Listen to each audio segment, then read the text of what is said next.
एक गांव में एक साधारण सा आदमी रहता था, लेकिन उस साधारण आदमी के पास में एक असाधारण चांदी का कटोरा था।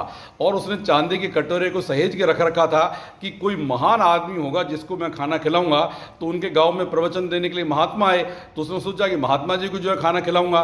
तो जैसे ही खाना खिलाने लगा, किसी ने कहा, अरे ये बड़े महात्मा थोड़ी हैं, इन्होंने भगवान की प्राप्ति तो की नहीं है। उसने कहा, बात तो ठीक है। फिर एक मंत्री के नंबर आया, तो मंत्री के लिए बोला कि ये मंत्री बहुत पहुंचे हुए हैं, बहुत ही सत्कर्म करने वाले हैं। तो जैसे ही खाना खिलाने के लिए वो चांदी के कटोरे में, तो लोगों ने कहा, अरे इनसे बड़े तो राजा होते हैं। उसने कहा, बात तो ठीक है। उसने राजा को खाना खिलाने के लिए बुलाया।